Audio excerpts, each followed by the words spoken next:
Hey guys, so I just shot a video, it's still uploading right now, about oil coolers and when do you need one? And that actually brought up another question. And the question is, hey, I'm starting to see the signs of a problem with my deltas between my oil temperature and my coolant temperature. Do I want to do something about this? Kind of like proactively. Not that there's a right answer. So here's the story. So this product in the background here is called VC9, Victor Charlie 9. It's a Motorcraft branded product. It's a glorified boiler cleaner, right? So you drop it in your system. You drain all the coolant out of your rig. You take the garden hose, stick it in your degas bottle, and you run the truck with just enough water to go into the degas bottle to offset how much is coming out of the little valve on the bottom of the radiator, the petcock, don't you know? I don't know who comes up with these names. Whatever. So you open up the little valve and you're draining water out, and maybe you want to just pull the lower radiator hose. It's faster, but at any rate, you button it back up again. You got this little valve open, you got the heater on, and you got your power stroke sitting there idling, and you just open up that little valve until what comes out is not just clear, but also no longer slippery between your fingers. So then it's like, okay, I'm running straight water.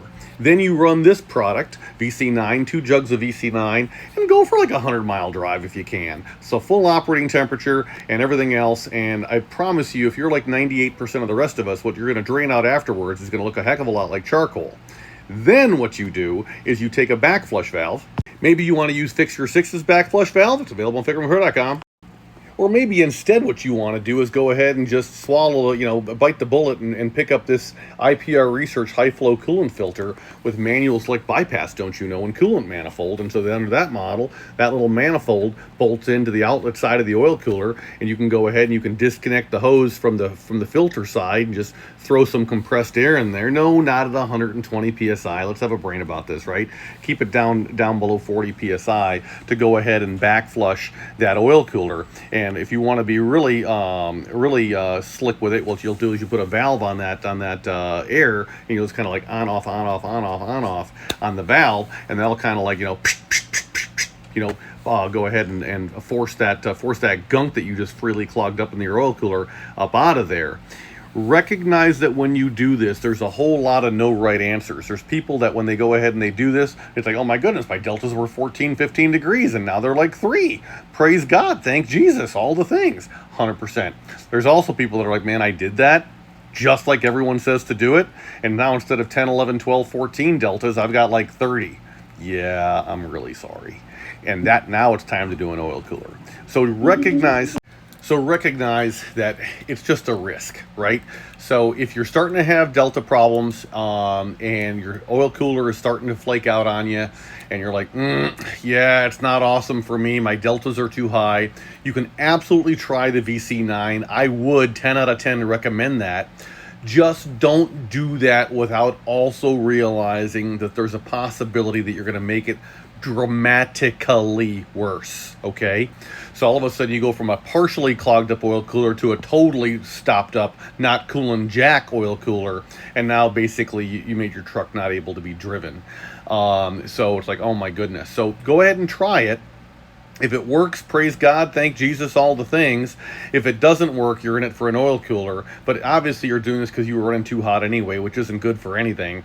So just know that the good maintenance strategy is to do this. Know that the good maintenance strategy, if you're not having a problem or you're starting to have a problem and you don't want the problem to escalate, you really want the high flow coolant filter up in there. It passes, it collects all the floaties after every single pass instead of like once every 30 passes like the bypass kits do.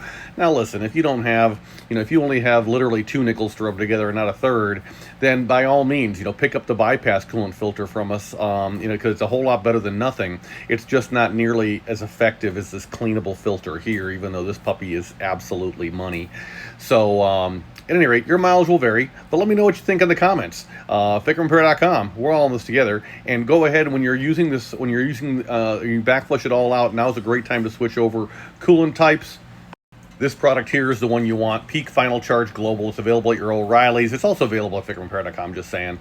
But it's available at your O'Reilly's, and if you call ahead, you can get it in the concentrate formula, not the 50/50. Why are you spending money on water? Oh my goodness. And you can just start over. And the reason why I like this coolant is it's CAT ELC1 rated, so praise God, thank Jesus yet again. And it is available at O'Reilly's nationally and a whole ton of Walmarts. So if you're out in the middle of nowhere, 500 miles from home, and you blow a low radiator hose because you didn't buy the Mishimoto upper and lower radiator hoses like you totally should have, because they're silicone and they're not going to fail on you, at least now you don't have to mix and match your coolant. All right?